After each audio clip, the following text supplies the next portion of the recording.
Hi everybody, Mick here from TRAFFIT. Welcome to another edition of Inside HR. And we are very lucky to have Tomek Jurek on our interview today with us. Tomek, how are you doing today, buddy? Very good, how are you? I'm very well. Me and Tomek, we've got some history. We know each other for a while, which is great, over different companies. But actually, Tomek is now a head of people at FutureMind. And Tomek, would you mind just introducing yourselves for people who haven't come across you yet? Yeah, so as you said, currently I work as a head of people operations at FutureMind, which is a software company of about 70 people right now. Mm-hmm. I've done this previously at several different software companies, a company that produced their own product, software product, software as a service, marketing automation product. I've worked at different software houses over the years. And I previously, in my previous life, I guess I can say I worked in marketing as well. I worked at a university. It also involved recruiting because I recruited students to come and study at the business school that I worked at. But it was more of a marketing job and participating in fairs and this and that. I spent some time abroad. Also working for recruiting agencies in London, like in 2007, 2008. That's where I kind of learned the trade. The times before LinkedIn, just the phone book and the telephone, and it was really hardcore. To be honest, I hated the job back then. But the world changed, and I really like what I do right now. So yeah, that's what I do. I recruit, and I take care of people. So you've had this baptism of fire, as I would say, that I had. I also worked in recruitment back in Manchester, and I learned a lot, and I hated every minute of it. It was, 100 cold calls a day. Yeah. So we've been there. So maybe without that, we wouldn't be where we are today. So I'm really happy. But Tommy, before we get into what you do, I know I told you about this question before we get started. Head of people. Yeah, this is for me, it's a great job title. I think the idea of it, obviously, it probably means a little bit different to different companies at different stages. But I always ask this question, which is, what do people think you do versus what you actually do? So I know that you did some research about this lately. Yeah, you did ask me this before we met. So, and I just realized I have no idea what people thought my job was. Based on the job title. I myself don't pay much attention to job titles, to be honest. Within the software environment, when in small companies, like startup companies and software houses, job titles don't really matter. It's all about what you do and what you deliver. So you can, call yourself a tank driver and it doesn't really matter. You just have to deliver your work. But yeah, I asked people on Facebook, just my friends, what they thought my job title meant, and many people, obviously there were many jokes, but quite seriously, some people said, like, are you, labor union leader kind of thing? Or just an HR person with a nicer job title, the guy who approves holidays, things like that. And what is it? What is it in real life? Like, where do you what? Especially in your role, where does your kind of responsibility start? Where does it end? It probably actually goes in a nice circle, I guess. What is it actually in real life? So the basis here is recruiting, actually, especially within a software company where you where it's an environment where your candidates. It's a candidate-driven environment. Your candidates have lots of choice. They can pick between the different offers. So you have to be good at recruiting, and recruiting is the way to construct the most important thing at a company, which is its culture. And it's very important to maintain a positive, good environment and a good culture within a company, so that people come and stay, basically. Okay.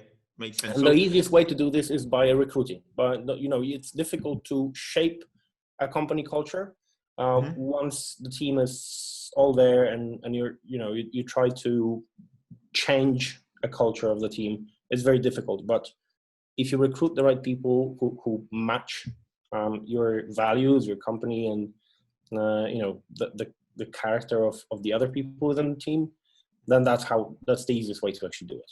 And that's the basis. That's how I get hired. When the last time I was looking for a new company, I got hired to recruit. But that's not the only thing that I do. Head of people ops means that everything that deals with people within the company, like hard HR, including signing contracts and negotiating contracts and negotiating salaries and for people who are already on board, and solving people's problems generally when they have some kind of work related problems, not something that you would go to your manager to speak about, like some problem with your code or maybe a tool that you're using, but rather my chair is crooked, or I don't have a spare monitor at home, or I don't have a place, especially in today's situation. I don't have a good environment to work at home, so how can you help me improve that? Things like that. That's my job. And I guess, correct me if I'm wrong, by the way, I'll make a lot of presumptions today probably on a call, but that actually affects the recruitment, I guess, because now employees in a company are such a voice, either pro or for, like, definitely come and join me at this company, it's great, I love it, or maybe not. Yeah, I know that, especially in the US, there are tools like Glassdoor now, but even just word of mouth, right? I see that now, especially even in the Polish ecosystem, in software houses, it's not uncommon for a candidate to go and try and find something out about a company as well. Like, are their existing team members happy? How do they handle things? So even if your core goal was recruitment, I guess there's no way to shy away from taking care of the existing team. Would that be right? Sure, yeah. Like recommendations coming from current employees are usually the best hires. Yeah. So not only I encourage people to recommend their friends and whoever they've worked with before, but we also pay them to do that.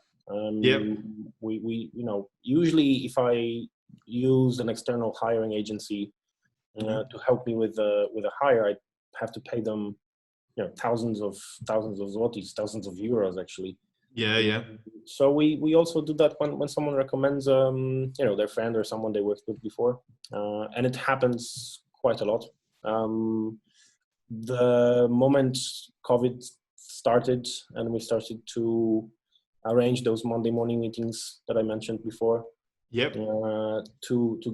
We kind of created Monday morning meetings, which are 15 minutes Monday morning at 9:57.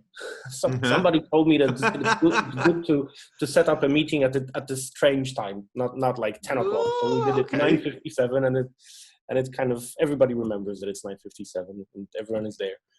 I like that. And so the first thing I actually used this platform for was, and we kept recruiting, was just to remind everyone that, hey, we are recruiting, and if you can help me, you have, there's a reward. And it worked. We hired 8 people since February, some of them based on a recommendation from our employees. So I mean, I definitely want to come back to that topic, because I think it's actually one of those little areas where they all think it sounds great, but they don't maybe know how to start. But we touched on the topic before, and I want to kind of ask on the video today, because the question always is what kind of company needs a head of people operations, or whatever the terminology may be. Different companies call that role a different thing. But I was saying to you that my experience is that, especially in startups, especially in SaaS products, maybe, or maybe not in software houses. I think software houses are ahead of the game on this now. They've learned from this past, but head of people, head of HR, it seems to be way down the list of hires. Yeah, it's like, okay, we need a head of sales. Now we need a head of marketing. Now we need this, that, and then it's like, okay, now we've got 50 people. I think we probably should hire a head HR person. But ultimately, my experience is that if it would have been done much earlier, we would have, saved a lot of pain and pressure. Like, is there or maybe it's easier to explain what companies don't need it. Is there a stage when a company just doesn't need to hire a head of people operations? Well, it all depends on how good the CEO and the management team is at managing people and recruiting. And how much do they want to focus on developing their product or service and, working with customers and doing things like that, because recruiting is time consuming. It takes time to speak to people. You have to screen people, you have to arrange meetings with hiring managers. You have to, you have many conversations throughout the day with candidates. And it's recruiting is also like inbound marketing in a way where you have to kind of, set the fishing poles out there and build your candidate pool. So it takes a lot of work and it takes a lot of time. It's not, I like it. So for me, it's not hard work. For me, it's pleasant just to be able to do that every day. But it takes time. So not every CEO will have that time. Not every company will have, more than one decision maker who will be able to perform those duties, because you do have to have some decision power to actually, for example, team leaders who for me are my hiring managers within the company. I have to have a certain level of respect between me and them, right? They when I need their time, and I need a lot of their time sometimes when they're recruiting, I need them to participate in an interview, and an interview at FutureMind takes an hour and a half, which for our mobile team leader is a lot of time. But they know that they need me to do this, to make this hire for them. So they devote their time, and it's just time. I would say probably the moment where a CEO and the management team can't really do this themselves is somewhere at about 20 people maybe. When you get more than 20 or 30 people, and besides, if you're looking to hire like really key team members, like you said, like a marketing manager or a sales manager, if you have a good HR person on board, a good headhunter who's also an HR person, or someone who's worked at an agency before, they've closed many of those jobs before, and they know how to do it. They know where to look for the people you're looking for. You're not necessarily an expert on that. You may have a network which will help you find the right people, and it's not impossible, but sometimes it's just easier to hire someone who's good at it. And I totally agree, and I think it makes sense. And I think it's like when if you've hired all those high level people the really hard and maybe say time consuming way, and then you hire a head of HR, it's like it's always a good time to have HR, I guess. Like, it's never too late, but it definitely could be earlier. But the other thing as well, like what I've kind of noticed as well is when it comes to recruitment, it's like you get a prime example with your mobile manager in IT. Like 90 minutes of his time is really expensive, but if he didn't have you screening, he would have to do 10 of them to get to the right candidate, right? So I mean, there's always that part involved as well. So no, that makes sense. So I guess like this 10, it could be 10 people, right? I think it depends on how fast you want to scale and what roles you're playing for. So when you're a CEO who's also doing the hiring at the company, it sometimes becomes less of a priority. So it's a question of how long can you work without that sales manager or that marketing manager that you really need, because the CEO will have other priorities than recruiting those people. I actually had this experience myself when I came to that company that did the SaaS product, where I came in mid-December, and the CEO immediately asked me to hire a product owner, a sales manager, a marketing manager, and CTO. So okay. for Jeez, okay. total, like absolutely key people for the company.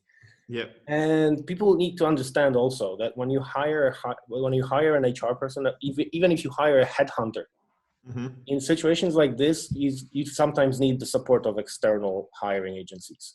Sure. And you need to have budget for this, obviously, because it's very expensive. I mean, in Poland, it will cost you from anywhere from 8 to 25% of the person's annual salary to have them hired by an external agency.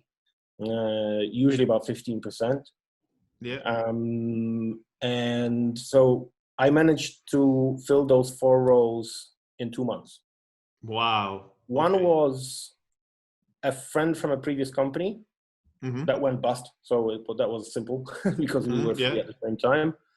The CTO was the most difficult one, obviously. So I found this one through an agent, a friend whom I knew that she had built a database of Python developers, and this was supposed to be a very experienced Python developer. So I knew that if I go to her, she has like 500 of them in Warsaw.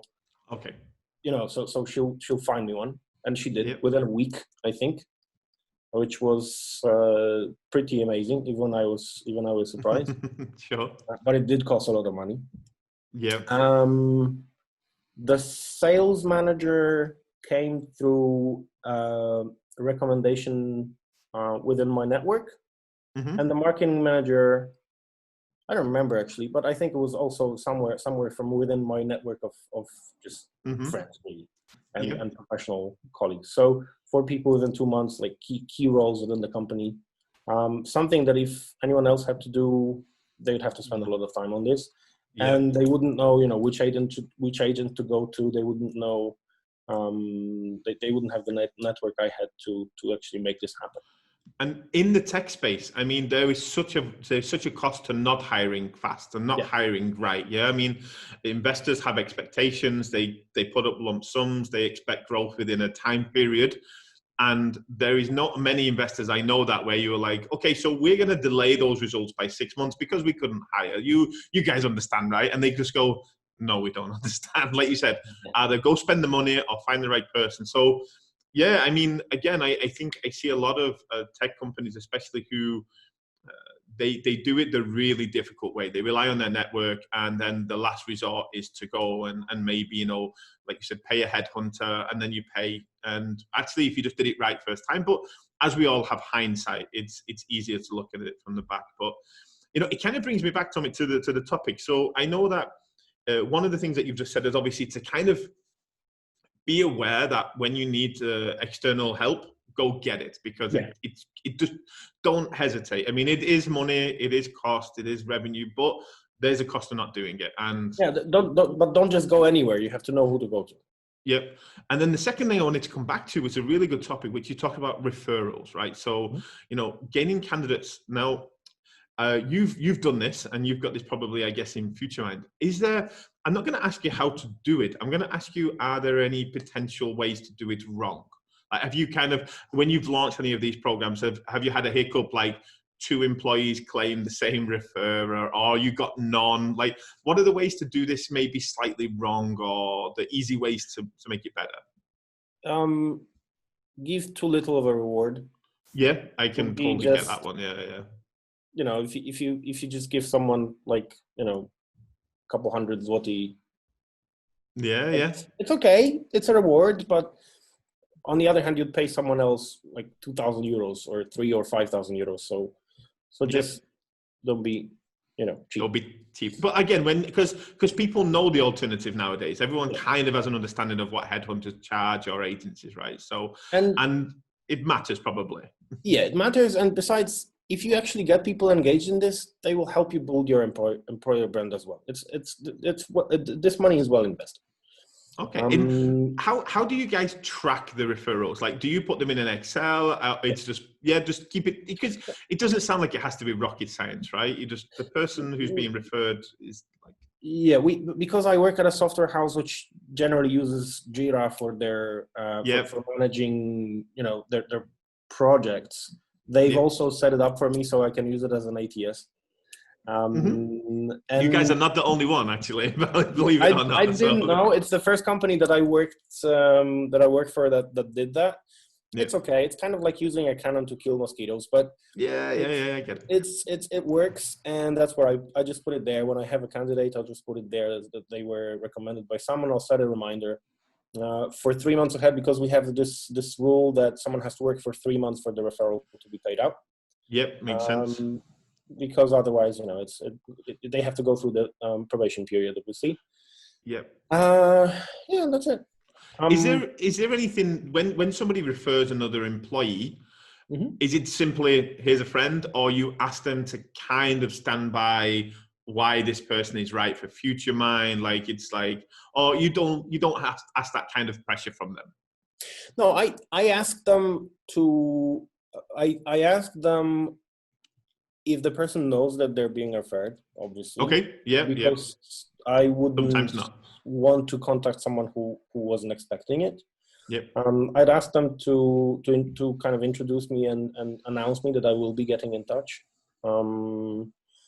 And maybe a bit of background on that person, whether you've worked with them or not, and what did you think about them. That's pretty much it. I wouldn't expect for someone to give me like a glowing reference, like Not. Have you guys experimented, or have you considered this external referral fees? I've seen Spartas do this now, a couple of other companies, where it's not only internal people, but if you're external and you want to refer a developer, like you said, because there's such a demand for candidates and good candidates, like it's a minefield. Yeah. You know what? I have my the way I do this. I'm the recruiters hate them guy. Sometimes, because I get recruiters to work for me at very low rates. Yeah, sure. Very often, I have a few agencies and a couple of freelancers who bring me candidates at rates which would be totally unacceptable by most.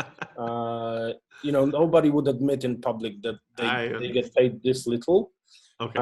But very many of them agree, and it's not. I don't I think JLabs pays like $6,000 for anyone to refer.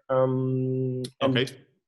No agency would ever work at this rate, unless you explain to them that your jobs are always open, that you have like 2 or 3 jobs which are constantly open, because that's the reality of a software house. If you're growing, you have, there's turnover, people will come and go, and I always need a Python developer. I always need a Node.js developer. I always need an iOS developer. I always need an Android developer. So at least those 4 jobs are constantly open. And this other thing is that when an agent, a recruiting agent, comes to a client, they should have at least 2 or 3 candidates per job, so that they look like they're offering a choice to their client. And the client will usually pick one. Very often, all 3 of those guys will be good developers, and they will be rejected for some reason, which not always is, something I would reject a candidate based on. So when I speak to an agent, when an agent comes to me, approaches me with a sales pitch, I basically say, okay, not to waste your time, this is how I work. I work based on my rules. I have a flat fee. The flat fee is this and this, and it's very, very little. Sure. But to have $8,000 and not to have $8,000, it's $16,000, basically. So, and I just say, okay, whenever you have this situation, when you present 3 candidates to a company and they reject 2 of them and pick one, usually those candidates are in some other processes. They'll be out of the market within 4 or 5 days, very often in today's market. And I can put them through a recruiting process by the end of the day today. I very can quickly do that. I've done this before. I've had a situation where I got a candidate at 10 o'clock in the morning, and by 4 p.m. the guy was hired. Which is good for the recruiter as well, because they'll have a good reputation of placing people in jobs, right? So you're also given that. So that makes total sense for me. So, Tomek, so there's 2 tips for people watching today. First of all, straight away. So, don't be afraid to find the right external assistance when needed. It will speed up the process if it's the right person. The second thing is obviously get started with internal recruitment. Don't overthink it. Don't worry too much about the complicated. Now, the one thing I've noticed since I've been in the HR world, which has not been very long, just under 3 months. Now, you've got a lot of experiences in it being in, not from the agency side, but being internal HR. I think that's the best way to describe it. And I've noticed that internal HR doesn't always have a lot of credibility or notice inside. It's not got great internal PR, let's say, in the company. So, as I said, sometimes from a recruitment process, it's left to last, but also when it talks about budget, when it talks about getting, appreciation, when it talks about getting just priority on tasks, it's struggling from what I can see. But I think from the way that you explain, when I hear what you're doing at FutureMind and the way that you make decisions and the processes that you're in place, it's refreshing because I feel it sounds like you've really pumped up. Your role is it's regarded in FutureMind. You can make your own decisions. You have a budget probably. But have you been in situations where it wasn't like that? I mean, have you been in these situations where, HR or recruitment just wasn't prioritized? And, any advice for people that are in the same spot? Actually, it all depends on how you're introduced to the company. Okay, Just like with building culture, yep. It's very difficult to shape it once you're in. When you come in, you have to be introduced in the right way. You have to introduce yourself in the right way. You have to tell people what you're here for, what you will be doing for them, and you need to get authorized kind of publicly. Okay, yeah, I get that. That makes sense. Properly to do the things that you will be doing. I was in one of my previous roles. I came to a company where I didn't take care of this well enough, where there were some other figures that were very authoritative and they undermined my decisions very often. Gotcha. And this just makes people disrespect you, generally. Yeah, because it's a knock-on effect, right? People see it and they understand it, Yeah. So this time when I came here, I made sure, and this was an interesting situation because I replaced another person who left the company, and I took their place. And so I had to fill somebody else's shoes, but I knew that I could do some things better. And so I introduced myself properly. I made sure that I am authorized publicly, properly to do my job. I started by helping people a lot, generally, just speaking to them and getting to know what they needed, taking care of them. So I come up with these weird questions sometimes, and hopefully it will make this kind of topic slightly different. But I always ask weird questions. So I'm going to ask you a weird question. And it's basically the same topic, but what I'm saying is, imagine that you had your magic wand and you could do one of 2 things. You can add them tomorrow. You could make all recruiters and HR people more confident to take that stance in a company, or you could make more CEOs and founders just understand and give HR more credibility or authorize them better. Which one would you choose? Which one is the bigger problem? Definitely, I'd have CEOs give more authority to HR people and announce them properly and authorize them to do their jobs. Just let them do their jobs, basically. Because it's not just confidence, right? I guess there are a lot of confident HR people that still didn't break that barrier. So it's not only about confidence, but probably it's part of it. Once you're properly introduced and authorized, you will get confidence. You will become confident because it's kind of proof that somebody believes in you and trusts you.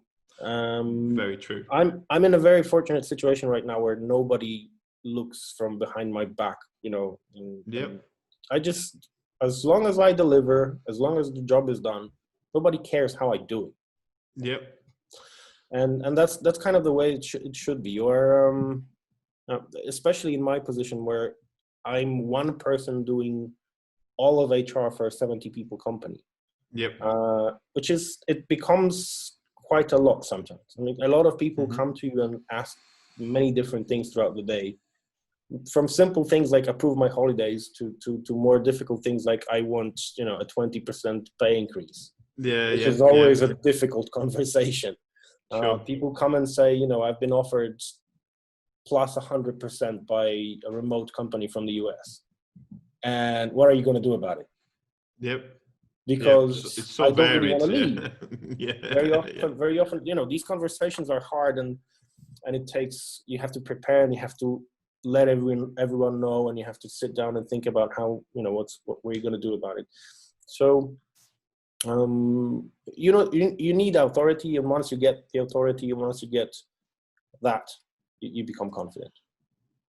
Perfect. I mean, that makes some total sense, because again, I don't think the message is that, you know, if you're watching this and you're working in HR, don't go and bang on your CEO's desk tomorrow and say, right, I'm going to stand up for myself. You know, it's going to have some substance behind it. But I guess I've got two final questions, Tomek, because I'm also aware of everybody's time. And the first one is that you just slightly touched on it, which is, as long as you deliver, people, you know, you have the respect, you have the authority, you have the trust.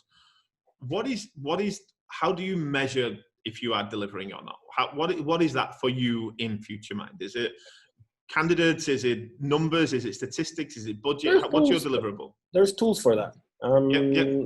I actually use a tool which measures how people feel. You know, 10 different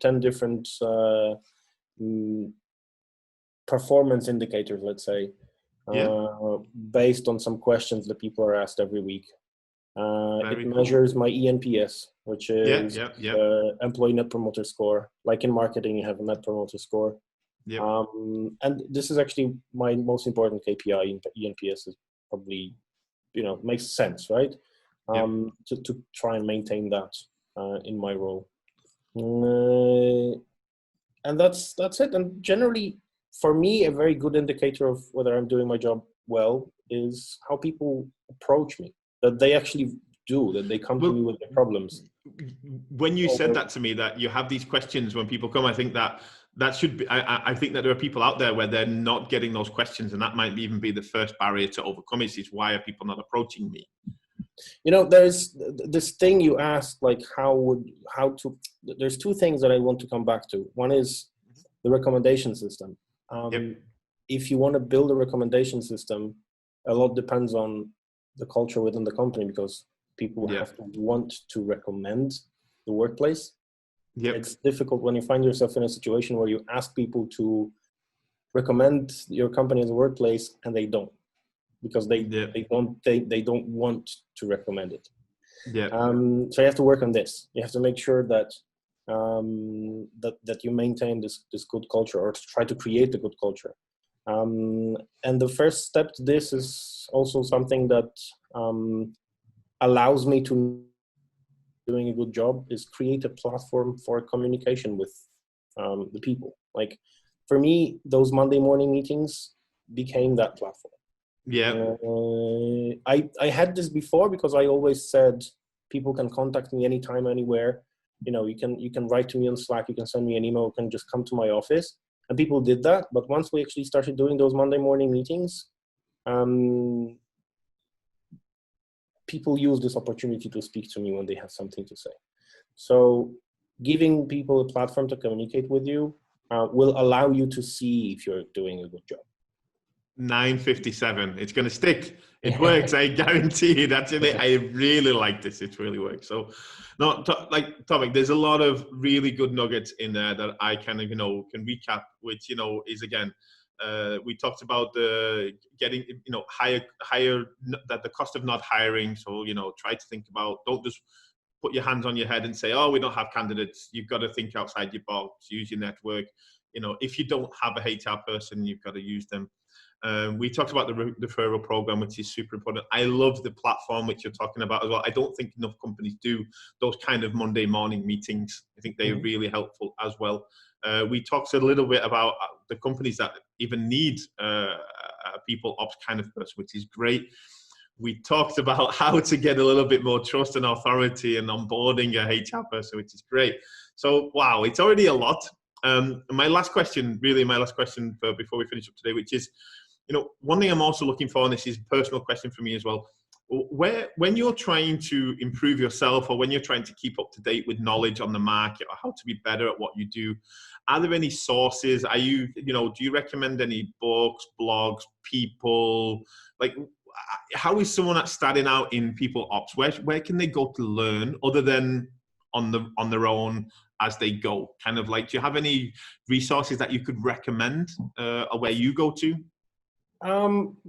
So there is a couple of books. I have a very bad memory for book titles, unfortunately. We can add it in the comments. Don't worry. We can. Yeah, but the one obvious suggestion will be, if you ask Kasia for this from the Italians, she probably suggested that book from Netflix HR. It's got a lot of people talking about it right now. Yeah, it's a really good book. There is hard thing about hard things. There are some elements of hiring, some good hiring suggestions there, and some good managerial tips in there. I read quite a few culture books when I started working on maintaining culture. I had to create my own, so I kind of looked at what other people did. And that's a nice source of information on how companies actually approach their employees and how they treat their employees. So that's a good source. And there is boards with tons of links to different culture books. But once Netflix did their culture book, like that, they started popping up everywhere. So everyone has a culture book now, and that's a good source. I am in a few groups on Facebook where people discuss different things. I actually manage an IT recruiters group, where I try to, have some conversations every now and then with people who have their similar issues to mine, let's say. Generally the network. Cool. I mean, you're talking about culture books. I remember I was very lucky to hear Tony Hirsch from Zappos, and he built the book out, Delivering Happiness, which was partly about culture, partly about clients, of course. And they came up with the 10 core values as well. But I still remember the story they had, that they onboarded all these new employees. And I think it was like day 1 or day 2, maybe, they brought the employee into the meeting and said, listen, I'll give you $5,000 to quit today, just to see what was the motivation for that person, and like, not in like a mafia way, but more in a listen, if you're here for the money, I can give you, basically walk out the door with 3 months salary kind of right now and see you later kind of thing. And like, that's an interesting thing. That's an interesting thing to do, because there are people who get jobs and they're not confident that they can do the jobs. And once you give them this opportunity, you will get rid of a possible future problem.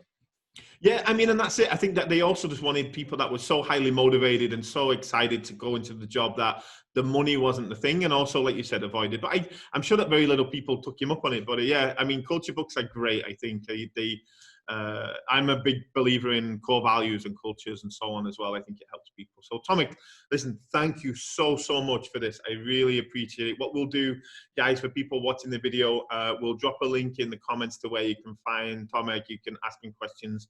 You can find his groups. He's always been a sharer and a carer, I can say. So Tomek, thanks so much, buddy. I really appreciate it. Thanks for being on Inside HR, and we'll look forward to hearing from you again really soon. Thanks for the invite. Thank you, mate. All right. Thanks, Tomek. Speak to you soon, buddy. Bye-bye. Cheers.